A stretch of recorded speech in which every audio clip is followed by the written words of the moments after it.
नमस्कार मित्रांनो. घर मोठं होतं, सगळ्या सोयी होत्या, पण त्या घरात एक गोष्ट हळूहळू कमी होत चालली होती. ती म्हणजे आईसाठीचा वेळ. सकाळपासून संध्याकाळपर्यंत सुलोचनाताई सगळ्यांसाठी धावत होत्या, पण कुणालाच जाणवत नव्हतं की आज त्यांच्या छातीत दुखत होतं. आणि त्याहून जास्त दुखत होतं, कोणी विचारत नव्हतं, आई आज तू कशी आहेस? पहाटचे 5:30 वाजले होते. संपूर्ण घर अजून झोपेत होतं, पण स्वयंपाकघरात मात्र एक हलकीशी चाहूल लागली होती. सुलोचनाताई हळूच उठल्या. पलंगावरून उठताना त्यांच्या छातीत अचानक एक कळ उठली. त्या क्षणभर तिथेच उभ्या राहिल्या. हाताने कपाळ पुसलं आणि स्वतःशीच कुजबुजल्या, थोड्या वेळात बरी होईल. कारण आजारी पडणं त्यांना परवडणारं नव्हतं. स्वयंपाकघरात दिवा लावताच त्यांना कळलं, कालचंच सिलेंडर संपलेलं होतं. त्या गॅसवर उभ्या राहिल्या, रिकामी नळी पाहून हसल्या. हे हसू फार वेगळं होतं. ते हसू आनंदाचं नव्हतं, ते हसू सवयीचं होतं. आज पुन्हा चुलीवरच करावं लागेल असं म्हणत त्या कोपऱ्यात ठेवलेली छोटी शेगडी काढायला वाकल्या. वाकताना अचानक डोळ्यासमोर अंधारी आली. भिंतीचा आधार घेत त्या सावरल्या. आवाज कुणाला जाऊ दिला नाही, कारण या घरात आईच्या आजाराला वेळच नव्हता. तव्यावर चहा ठेवताना हात थरथरत होता. साखर टाकताना चमचा खाली पडला. किनकिन असा आवाज झाला. माधवरावांना जाग आली. सुलोचना, ते हळूच उठून स्वयंपाकघरात आले. अगं, एवढ्या लवकर कशाला उठलीस? डॉक्टरांनी सांगितलंय ना, विश्रांती. सुलोचनाताईंनी त्यांच्या डोळ्याकडे पाहिलं आणि अगदी सहज म्हणाल्या, घरात कुणीच उठत नाही, मग विश्रांती कुणासाठी घ्यायची? माधवराव गप्प झाले. ते खुर्चीत बसले. समोर बायको काम करत होती. ती बायको नव्हती, ती फक्त या घराची यंत्रणा झाली होती. ते विचारात गेले. कधी काळी हेच घर. सकाळी उठलं की गजबजायचं. मुलांचा आवाज, भांडणं, हसणं. आता घरात फक्त मोबाईलच्या अलारामचा आवाज उरला होता. तेवढ्याच वरच्या खोलीतून मोबाईलचा कडक आवाज आला. Trick trick. अमोल उठला. ओहो शिट, आज मीटिंग आहे. तो उठताच फोन कानाला लावून बोलायला लागला. हो सर. हो, आज मी वेळेवर येतो. तो थेट स्वयंपाकघरात आला. आई समोर उभी होती. तिच्या कपाळावर घाम होता, पण त्याचं लक्ष तिकडे नव्हतंच. चहा झाला का, हेच त्याचं पहिलं वाक्य होतं.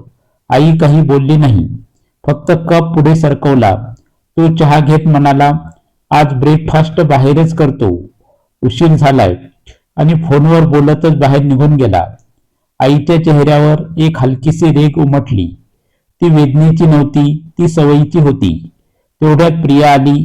कानात इयरफोन, आरशासमोर उभी राहून केस सेट करत म्हणाली, आई आज फक्त टोस्ट करा, मी डाएट सुरू केलंय. आईच्या हातात थरथर होती, तरीही तिने फक्त मान हलवली. प्रिया पुढे म्हणाली, आज संध्याकाळी माझी मैत्रीण येणार आहे, हा जरा नीट ठेव घर. आईसाठी हे घर होतं, पण बाकी सगळ्यांसाठी ते फक्त जागा होती. रोहन अजून झोपलेलाच होता. त्याची खोली बंद होती. त्याला उठवायला सुलोचनाताई थोड्या वेळासाठी थांबल्या. त्याच्या खोलीकडे पाहताना त्यांचा चेहरा बदलला. हा तरी अजून माझाच आहे, त्या मनात म्हणाल्या. माधवराव खुर्चीत बसून हे सगळं पाहत होते. ते एक एक प्रसंग मनात साठवत होते.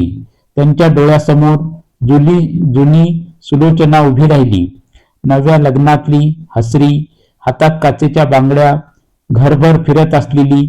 आणि आज हातात औषधाची पट्टी, कानाकोपऱ्यात शांत बसलेली वेदना.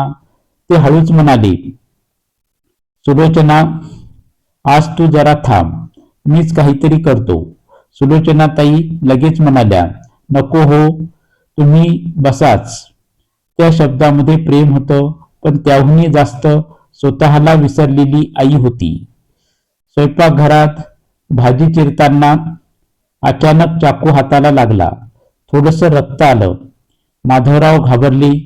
अगं, लागलं का? त्या पटकन हात धुवून म्हणाल्या, काही नाही.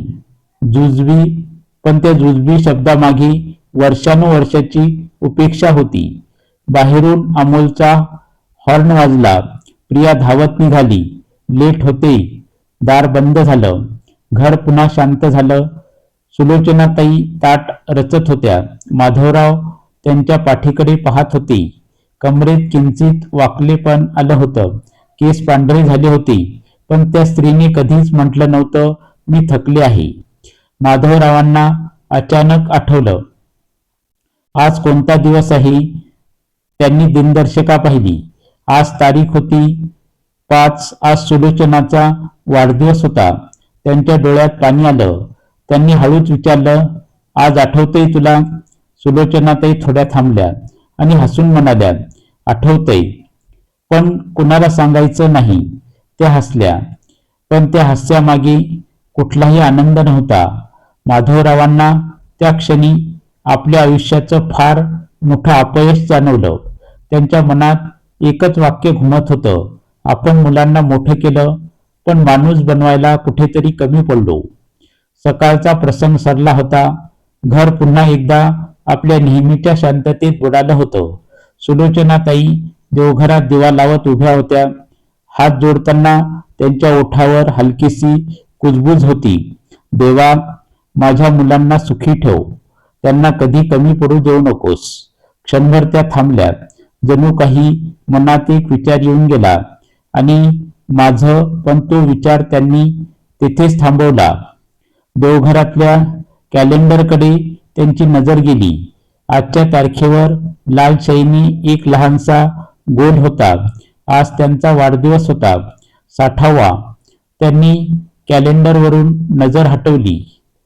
जणू त्या तारखेचं काहीच महत्व नाही अशा थाटात स्वतःशीच हसून म्हणाल्या, वाढदिवस कसला, हे सगळं आता लहान मुलांचं असतं.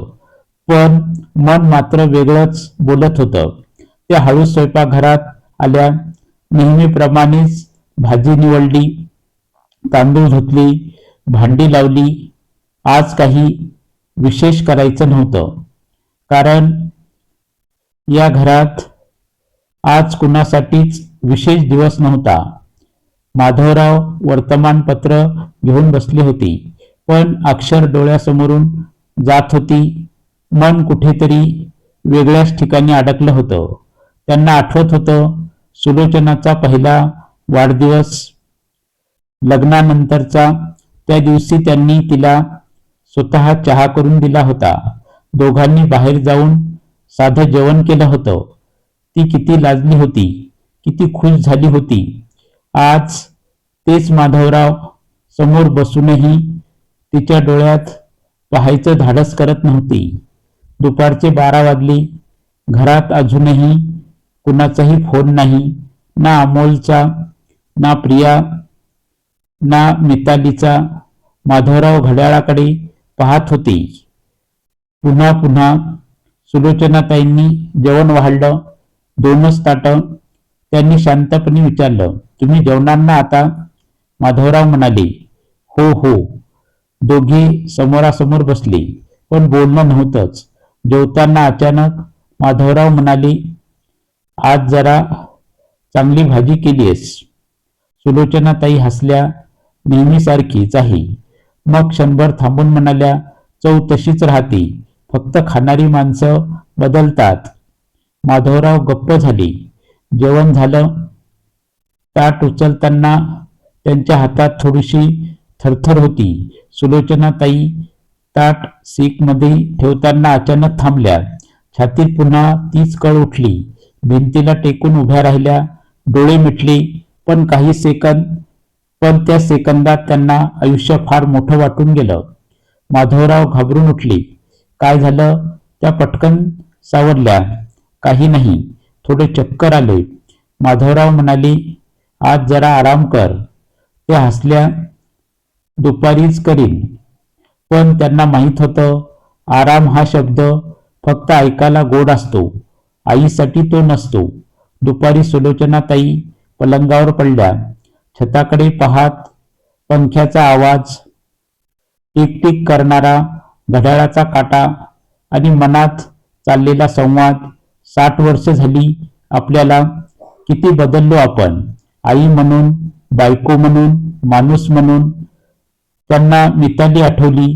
लहान असताना आईचा वाढदिवस असला की ती रात्रभर बसून कार्ड बनवायची. रंगीत कागद, फेविकॉल, चमकदार कागदाचे फुलं आणि त्यावर मोठ्या अक्षरात माझी आई, माझी देवता.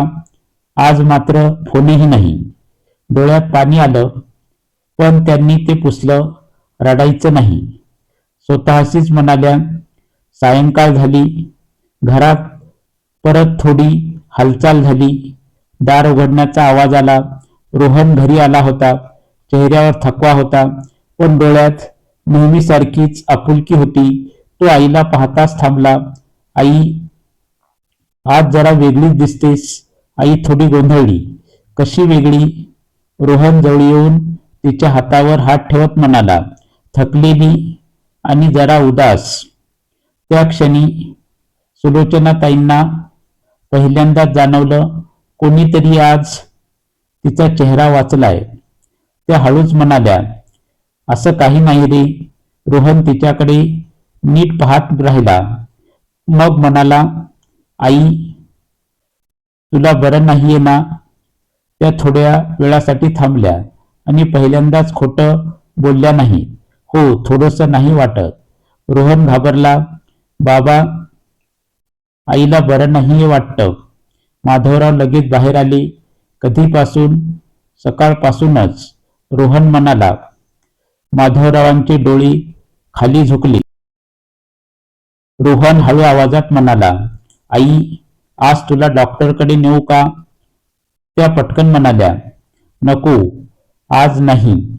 रोहन थोडा थांबला. मग अगदी सहज विचारलं, आई, आज काही स्पेशल आहे का? त्या प्रश्नावर सुलोचनाताई थोड्या गोंधळल्या. क्षणभर शांतता पसरली. त्या हसून म्हणाल्या, नाही रे, काही नाही. रोहन मात्र अचानक म्हणाला, आई, आज तुझा वाढदिवस आहे ना? सुलोचनाताई थबकल्या. तुला कसं कळलं? रोहन हसत म्हणाला, कॅलेंडर पाहिलं होतं सकाळी. तो थोडा लाजत म्हणाला, सॉरी आई, मी केक आणायला विसरलो. त्या क्षणी सुलोचनाताईच्या डोळ्यात पाणी आलं. पण यावेळी ते दुःखाचं नव्हतं, ते ओळखीचं होतं. त्या त्याच्या डोक्यावरून हात फिरवत म्हणाल्या, केक नको रे, तू आलास एवढंच पुरे. रोहन थोडा थांबला आणि मग अचानक म्हणाला, आई, आज आपण दोघं बाहेर जाऊन चहा घेऊया का? सुलोचनाताईच्या चेहऱ्यावर एक लहानसं पण खऱ्या अर्थानं हसू आलं. जाऊया. माधवराव हे सगळं दूर उभं राहून पाहत होते. त्यांच्या मनात एक वेदनादायक जाणीव उमटली. आज संपूर्ण घरात आईचा वाढदिवस फक्त एका मुलाला आठवला होता. आणि त्या संध्याकाळी सुलोचनाताईचा वाढदिवस मोठ्या आवाजात साजरा झाला नाही. फुगे नव्हते, केक नव्हता, मेणबत्त्या नव्हत्या, पण एका कोपऱ्यात आई आणि मुलगा शांतपणे चहा पीत बसली होती. आणि त्या क्षणी सुलोचनाताईच्या मनात फक्त एकच वाक्य होतं, संपूर्ण घर नको, फक्त एक माणूस पुरेसा असतो. आपल्याला माणूस असल्याची जाणीव करून द्यायला. संध्याकाळची शांतता अजूनही घरात टिकून होती.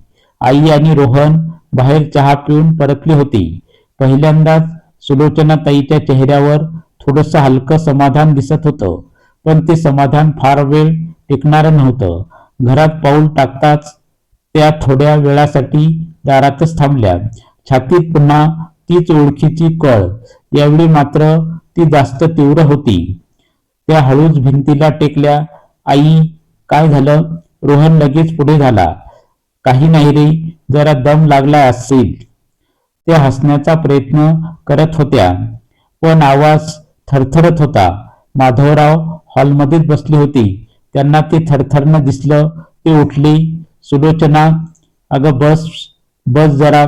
त्या सोफ्यावर बसल्या. पण बसताच अचानक त्यांची मान थोडीशी बाजूला झुकली. डोळ्यासमोर अंधार दाटला. आई, रोहनने जोरात हाक मारली. त्या क्षणी माधवरावांचा श्वास थांबला. ते धावत आले. सुलोचना सुलोचना ती काहीच बोलत नव्हती. फक्त श्वास जोरजोरात चालू होता. कपाळावर घाम, ओठ फिकट. रोहनचा आवाज थरथरत होता. बाबा, आपण हॉस्पिटलला जाऊया आत्ताच. माधवरावांनी क्षणाचाही विचार केला नाही. हो, लगेच. रोहनने पटकन रिक्षा बोलावली. माधवरावांनी तिला अलगद उचलून मागच्या सीटवर बसवलं. त्यांच्या हातात सुलोचनाताईचा हात होता, थंड पडलेला. रिक्षा निघाली. रस्त्यावर गाड्यांचा आवाज होत होता, पण माधवरावांच्या कानात फक्त स्वतःच्या हृदयाचा ठोका ऐकू येत होता. मनात एकच विचार घुमत होता, इतकी वर्ष आपण तिच्या तब्येतीकडे दुर्लक्ष केलं. रुग्णालयात पोहोचताच नर्सने व्हीलचेअरवर आणली. सुलोचनाताईंना आत नेण्यात आलं. काय त्रास आहे? नर्सने विचारलं. माधवराव थोडे गोंधळली. छातीत दुखतंय, चक्कर येते आणि आज अचानक बेशुद्ध पडल्या. नर्सने पटकन फॉर्म भरायला दिला. रोहन धावत धावत पाणी घेऊन आला. त्या स्ट्रेचवर झोपल्या होत्या. छताकडे पाहत काहीच बोलत नव्हत्या. त्यांच्या डोळ्यात एकच प्रश्न होता, आज माझ्यामुळे सगळ्यांना त्रास होतोय का? डॉक्टर आले. तपासणी सुरू झाली. बीपी मोजला, ईसीजी, रक्त तपासणी. माधवराव आणि रोहन बाहेर उभे होते. त्या दारासमोर उभं राहणं माधवरावांसाठी फार अवघड होतं. थोड्या वेळाने डॉक्टर बाहेर आले. चेहऱ्यावर फारसा भाव नव्हता, पण आवाजात गंभीरपणा होता. त्या खूप दिवसापासून त्रास सहन करत आहेत. माधवरावांच्या पायाखालची जमीन सरकली. डॉक्टर पुढे म्हणाले, हृदयाशी संबंधित समस्या आहे आणि सगळ्यात महत्वाचं म्हणजे हा त्रास नवीन नाही, खूप आधीपासून आहे, खूप आधीपासून सुरू आहे. माधवरावांचा आवाज खूप हलका झाला. हो. थकवा, चक्कर, छातीत जडपणा, हे सगळे संकेत आधीच मिळाले होते, पण योग्य तपासणी झाली नाही. तो शब्द झाली नाही माधवरावांच्या छातीत घुसला. डॉक्टर पुढे शांतपणे म्हणाले, सध्या त्यांना निरीक्षणाखाली ठेवतो. काही दिवस हॉस्पिटलमध्येच राहावं लागेल. रोहन घाबरून म्हणाला, डॉक्टर, माझ्या आईला काही धोका आहे का? डॉक्टर थोडे थांबले आणि मग म्हणाले, आता परिस्थिती नियंत्रणात आहे, पण दुर्लक्ष केलं असतं तर फार गंभीर झालं असतं. तो वाक्यांश फार गंभीर होता. माधवरावांच्या कानात घुमत राहिला. त्यांना आत जाण्याची परवानगी मिळाली. सुलोचनाताई बेडवर झोपल्या होत्या. हातात सलाईन, छातीत वायर. माधवराव हळूच जवळ बसले. त्यांनी तिचा हात हातात घेतला. सुलोचना, ती हळूच डोळे उघडून पाहू लागली. तुला बरं वाटतंय ना? ती थोडीशी हसली. हो. त्या एका शब्दात माधवरावांना इतका दिलासा मिळाला की त्यांच्या डोळ्यात पाणी तरळलं. रोहन तिच्या दुसऱ्या बाजूला उभा होता. आई, मी इथेच आहे. त्या क्षणी सुलोचनाताईच्या मनात एकच विचार आला, आज माझा वाढदिवसाला मी हॉस्पिटलमध्ये आहे. पण लगेच दुसरा विचार आला, पण आज माझ्या आजूबाजूला माझी माणसं आहे. माधवराव मात्र शांत बसले होते. त्यांच्या डोळ्यात अपराधी भाव होता. ते हळू आवाजात म्हणाले, सुलोचना, तू मला कधीच सांगितलं नाहीस. एवढा त्रास होत होता तरी ती हळूच म्हणाली, सांगायचं काय हो, तुम्ही सगळे इतके व्यस्त असता. मी म्हणालो असतो तर तुमचं काम थांबलं असतं. तो क्षण माधवरावांच्या आयुष्यातला सगळ्यात वेदनादायक क्षण होता. ते काहीच बोलू शकले नाही. फक्त तिचा हात अधिक घट्ट धरला आणि त्या रात्री हॉस्पिटलच्या त्या थंड प्रकाशात माधवरावाच्या मनात एकच विचार सतत फिरत राहिला, तिने आपल्यासाठी आयुष्य घालवलं, आपण तिच्या वेदनेसाठी वेळही काढला नाही. त्या रात्रीच या घरातल्या आयुष्यातील आईच्या मनातली न बोललेली वेदना रुग्णालयात रात्र हळूहळू उतरली होती. कॉरिडॉरमध्ये मंद पांढरा प्रकाश, कुठेतरी स्ट्रेचर फिरण्याचा आवाज, नर्सच्या पावलांचा हलका ठोका आणि त्या सगळ्या गोंगाटात सुलोचनाताई मात्र अगदी शांत पडल्या होत्या. बेडवर छताकडे पाहत डोळे मिटले तरी झोप येत नव्हती. मन मात्र प्रचंड जागं झालं होतं.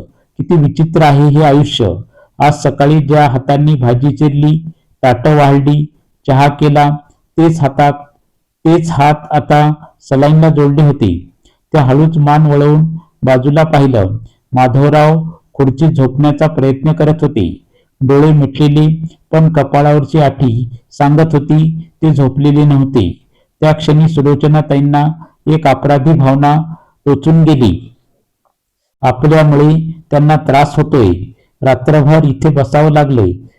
मीच का आजारी पडले हा प्रश्न त्यांच्या मनात नकळत उभा राहिला.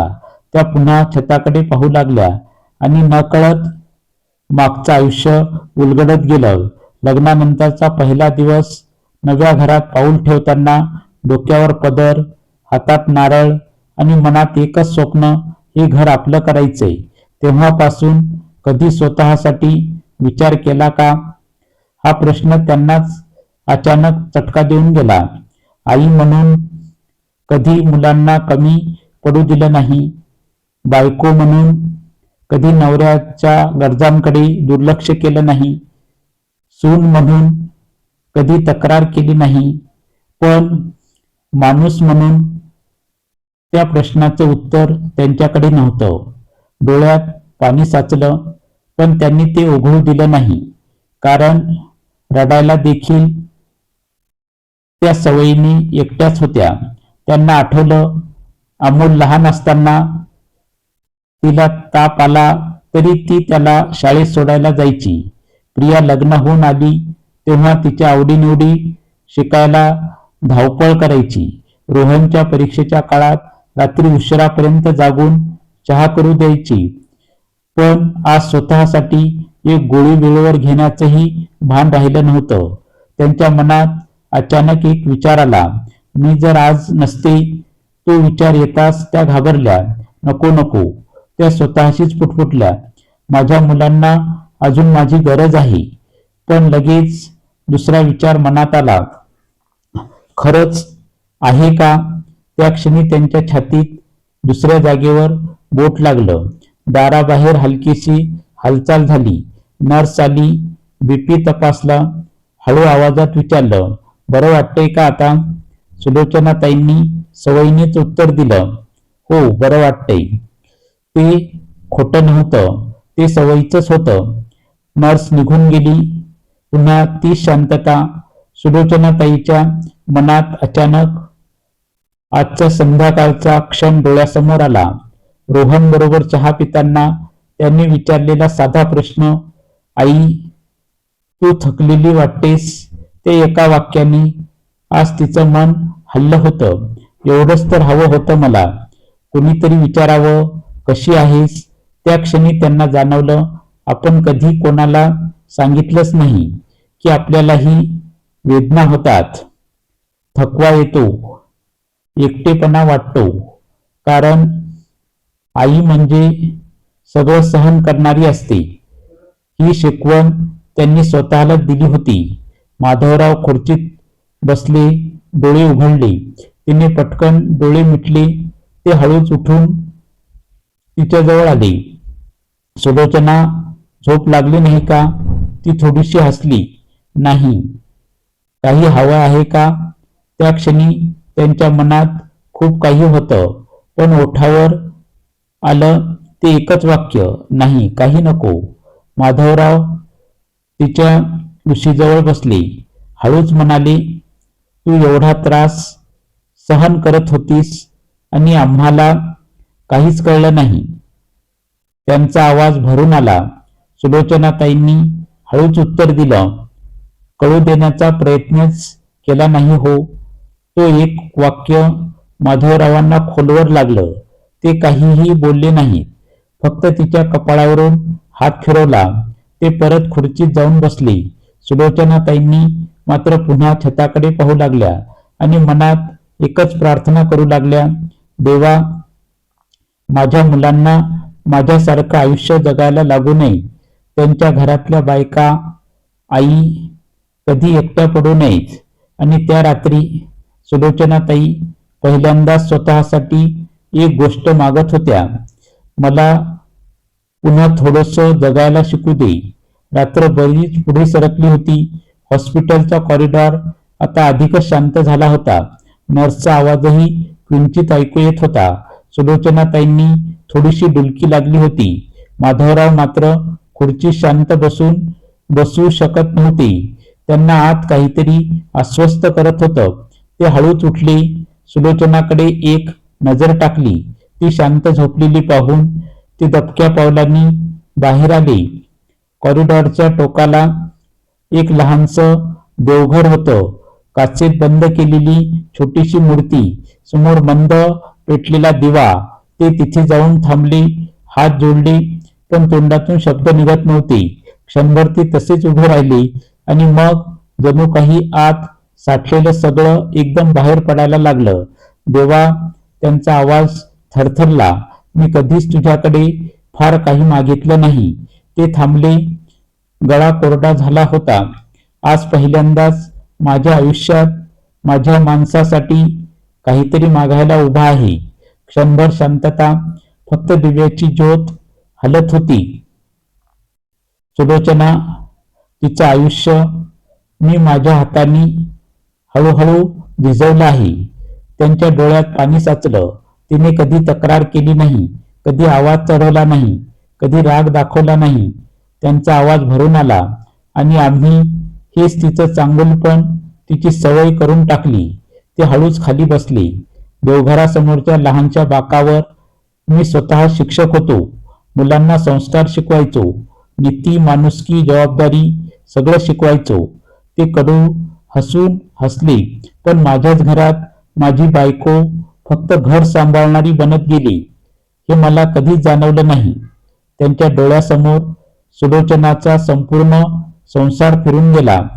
सकाळी उठणं, स्वयंपाक, भांडी, आजारी असतानाही धावपळ आणि प्रत्येक वेळी एकच वाक्य, काही नाही हो देवा. ती खरंच ठीक नव्हती, पण आम्हालाच ती नेहमी ठीक वाटावी असं वाटत होतं. त्यांनी दोन्ही हातांनी डोळे पुसले.